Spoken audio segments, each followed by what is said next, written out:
बदलाव। हिस्टोरियंस ने जब इन किताबों की लैंग्वेज स्कैन की तो उन्हें पता चला कि उनमें जो लीगल टर्म्स और भाषा का इस्तेमाल है वो मोहम्मद के वक्त की अरबी से मेल नहीं खाती, बल्कि बाद के हाई क्लासिकल अरबिक बाद के जो एम्पायर्स बनने के बाद डेवलप हुई से मिलती है।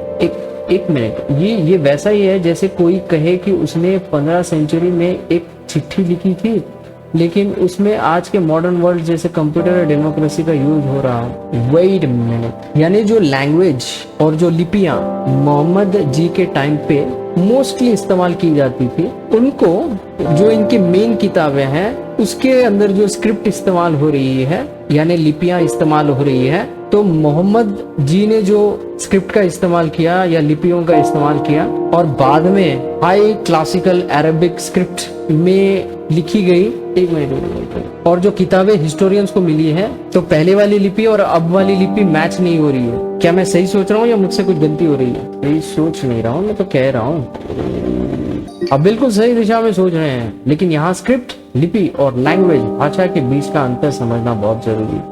इसमें जो ब्रूटल ट्रूथ है वो आपके बात और मजबूत करती है। हिस्टोरियंस ने जो देखा है वो ये है, स्क्रिप्ट लिपि का गैप। हिजाफी और फिक, मोहम्मद के वक्त जो स्क्रिप्ट चलती थी उसे हिजाजी स्क्रिप्ट कहते हैं। ये देखने में थोड़ी टेढ़ी मेढ़ी और सिंपल होती है। इट्स ब्यूटीफुल है यार, बहुत दिखने में तो बहुत अच्छी राइटिंग, हाथ पे तो कंट्रोल है यार, देखो ना कुछ बहुत अच्छा। देखने में थोड़ी टेढ़ी मेढ़ी, ये देखने में थोड़ी टेढ़ी मेढ़ी और सिंपल होती थी। इसमें ना तो नुक्ते डॉट्स होते थे और ना ही वोवेल्स, जबर ज़ेर पेश, डॉट्स नहीं है, ये उनकी ओरिजिनल लैंग्वेज है। लेकिन हदीस की जो किताबें या बात की बदौलत किताबें मिलती है वो अक्सर खुफी या उसके बाद की सोफिस्टिकेटेड स्क्रिप्ट में है जो 8th और 9th सेंचुरीज में डेवलप हुई है। हाँ, तो ये मिली है तो ओरिजिनल तो मिलनी ही चाहिए यार। ये स्क्रिप्ट कैसे लिखी है, वाओ, ये तो बहुत ब्यूटीफुल है।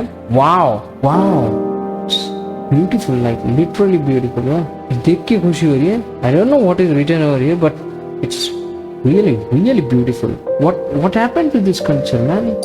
भैया इतनी अच्छी सुंदर और दिखने लायक कल्चर, ऐसा क्या हो गया इसमें कि ये काफी जगह पे मार्केट के लिए फेमस हो गया? क्योंकि डिजाइन्स और डिजाइन के पीछे का थॉट प्रोसेस बहुत ही प्योर है, लेकिन जिस तरह के एम्परर्स और एम्पायर्स इन्होंने क्रिएट किए हैं, इनके एम्पायर्स के अंदर जो भीभत्स रूप मिलता है वॉर का, वो बहुत ही दर्दनाक है। इतना कैसे क्या एक ही कल्चर एक्सट्रीम रूप से रख सकता है? आपका सवाल बहुत गहरा और वैलिड है, पर ये एक पैराडॉक्स है जो सिर्फ इस्लामिक हिस्ट्री में नहीं बल्कि दुनिया की हर बड़ी सिविलाइजेशनल हिस्ट्री में दिखता है, चाहे वो रोमन्स हो, मंगोल्स हो या क्रूसेडर्स। इस कॉन्ट्राडिक्शन को समझने के लिए हमें इसके कुछ पहलुओं पर गौर करना होगा। आर्ट वर्सेस स्ट्रीटक्राफ्ट, कला और सियासत। हुफिक स्क्रिप्ट की सुंदरता और उसके पीछे का प्योर थॉट प्रोसेस अक्सर स्पिरिचुअलिज्म, सूफी इबादत से निकल कर आता है। कैलीग्राफर्स का मकसद खुदा का कलम को उतनी ही खूबसूरती से पेश करना था जितनी खूबसूरती से उसका पैगाम है। दूसरी तरफ एम्पायर, सल्तनत और बादशाहत का मकसद पावर और एक्सपेंशन। इतिहास में कोई भी बड़ा एम्पायर बिना वॉर और कॉन्फ्लिक्ट के नहीं बना। जब बात जमीन और ताकत की आती है तो वो अक्सर आर्टिस्टिक प्यूरिटी की जगह पॉलिटिकल सर्वाइवल ले लेती है। The pen and the sword का रिश्ता। इस्लामिक हिस्ट्री में कलम, पेन और तलवार, स्वॉर्ड को अक्सर साथ देखा गया। द पेन कल्चर, फिलोसफी और इस्लामिक गोल्डन एज की साइंटिफिक प्रोग्रेस को दर्शाता है। साइंटिफिक प्रोग्रेस ऐसे कौन कर लिया? साइंटिफिक प्रोसेस तो देखने पड़ेंगे। The sword defence and conquest के लिए यूज होती थी। कई बार बादशाहों ने अपनी शिद्दत, हार्शनेस को छुपाने या जस्टिफाई करने के लिए आर्ट और आर्किटेक्चर का सहारा लिया ताकि उनका नाम एक कल्चर्ड रूल तौर पर याद रखा जाए। स्ट्रेटजी, मिडिल एजेस की शर्त, कॉन्टेक्स्ट ऑफ द एरा। उस जमाने में चाहे वो 8th सेंचुरी के हो या 16th सेंचुरी, वॉरफेयर का तरीका आज के मुकाबले बहुत ज्यादा ब्रूटल था। गेंगिस खान से लेकर तैमूर तक और ओरिजिनल मोनार्क्स तक, यूरोपियन मोनार्क्स तक दुश्मन को डराने के लिए एक्सट्रीम वायलेंस एक स्ट्रेटजी मानी जाती। कुफिक स्क्रिप्ट वाले अलम्ब्रा पैलेस या ताजमहल बनाने वाले लोगों एक तरफ इश्क और खुदा की बातें करते हैं और दूसरी तरफ बगावत करने वाले लोगों के लिए उतनी ही सख्त है। ह्यूमन नेचर का एक्सट्रीम। एक ही इंसान या एक ही कल्चर में दो एक्सट्रीम हो सकते हैं। एक तरफ वो ज्योमेट्री और सिमेट्री की तलाश में फिजिक्स में दिखती है, दूसरी तरफ वो chaos और पावर की तलाश में वॉर में दिखती है। यही वजह है कि हमें मुगल आर्किटेक्चर में जहाँ जन्नत जैसा सुकून मिलता है, वहीं उनकी हिस्ट्री में भाई भाई की जंग और खून खराबा। आपको क्या लगता है कि आज के दौर में हम ऐसे ही एक्सट्रीम्स देखते हैं, जहाँ एक तरफ हाई टेक्नोलॉजी और आर्ट और दूसरी तरफ वॉर्स? क्या आप किसी खास एम्पायर या किंग के बारे में बात कर रहे हैं जिसने आपको ये सोचने पर मजबूर किया? नहीं दादा, ये तो बस जानकारी चाहता, ठीक है। इनको लेकिन हदीस की जो बात किताबें या बाद में कुफी या उसके बाद की सोफिस्टिकेटेड स्क्रिप्ट्स में है, 8th and 9th सेंचुरी में डेवलप हुई है। हिस्टोरियंस का पॉइंट, अगर कोई कहे कि ये किताब 7th सेंचुरी की है लेकिन स्क्रिप्ट 9th सेंचुरी, बराबर है कॉन्सेप्ट की गैप है। लैंग्वेज और कॉन्सेप्ट्स का गैप सबसे बड़ा पॉइंट। भाषा के अंदर सिर्फ शब्द ही नहीं बल्कि आइडिया बदल गया। लीगल लैंग्वेज, रॉलेज हैंडबुक के मुताबिक हदीस की किताबों में जो लीगल टर्म्स, कानूनी शब्द मिलते हैं वो 7th सेंचुरी के ट्राइबल अरब। हदीस की किताबों में जो लीगल टर्म्स, कानूनी शब्द मिलते हैं वो 7th सेंचुरी के ट्राइबल अरब कबीलाई कल्चर के नहीं हैं।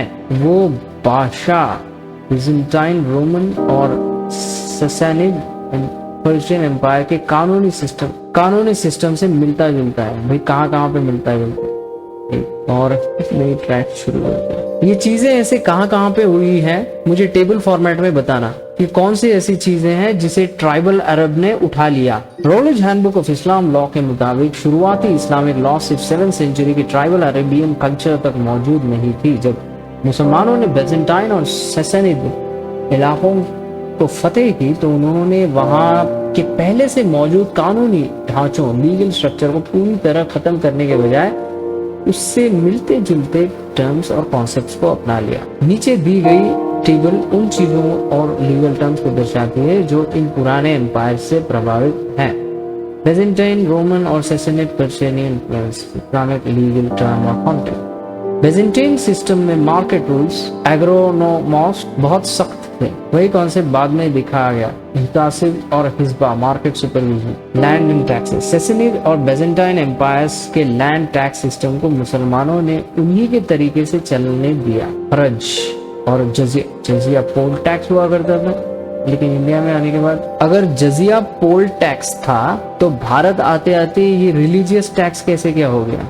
जजिया का पोल टैक्स हेड टैक्स से रिलीजियस टैक्स में बदलना एक लंबा और कॉम्प्लेक्स इतिहास है। रॉलेज हैंडबुक और दूसरे इतिहास स्रोतों के मुताबिक इसका बदलाव कई स्टेजेस में हुआ। Early Islamic era, political and military context के नॉर्थ। शुरुआत में जजिया उन लोगों से लिया जाता था जो मिलिट्री सर्विस नहीं करते थे। ओह माय गॉड, ये सिर्फ नॉन मुस्लिम्स होने की वजह से नहीं बल्कि स्टेट की प्रोटेक्शन, हिम्मा के बदले एक ट्रिब्यूट था। रोमन एंड पर्शियन एम्पायर्स में भी इसी तरह के कैपिटेशन टैक्सेस पहले से मौजूद थे जिन्हें मुसलमानों ने अडॉप्ट किया था। मुझे तो लगा ये आसमान से, एक मिनट, लेकिन मैंने तो सुना कि ये सब चीजें आसमान से बन के आई थी किताब के रूप में। आपका सवाल बहुत गहरा और दिलचस्प है। इसे समझने के लिए हमें आसमानी किताब, थियोलॉजी और इतिहास, हिस्ट्री के बीच का फर्क देखना होगा। हैंडबुक और एकेडमिक स्कॉलर्स जैसे वाले इस रिश्ते को समझते हैं। इसे दो नजरियों से देखा जा सकता है। मजहबी, थियोलॉजिकल नजरिया, आसमान से आई किताब। फेथ के मुताबिक कुरान की कलम है जो 7th सेंचुरी में प्रॉफेट मोहम्मद पर नाजिल हुआ। नाजिल का मतलब क्या होता है? Deciding, descending, used for revelation. Revelation का मतलब क्या है? रहस्योद्घटना, श्रुति। श्रुति है मतलब बोल बोल के। क्या इस लाइन का यही मतलब है कि प्रॉफेट मोहम्मद जी ने अपनी बातों को बोली भाषा में रखा और उस चीज को अक्षरों का इस्तेमाल करके किताबों में ढाल दिया? इसी प्रोसेस को नाजिल कहा जा रहा है क्या? आपने एक बहुत ही बारीक वाला सवाल पूछा है। नाजिल होने का मतलब और कुरान की किताब बनने के प्रोसेस दो अलग स्टेज हैं। एकेडमिक और रिलीजियस दोनों नजरियों से इसे समझा जा सकता है। नाजिल होने का असली मतलब, इस्लामिक फेथ में नाजिल रेवलेशन का मतलब सिर्फ भूलना नहीं बल्कि एक डिवाइन मैसेज का प्रॉफिट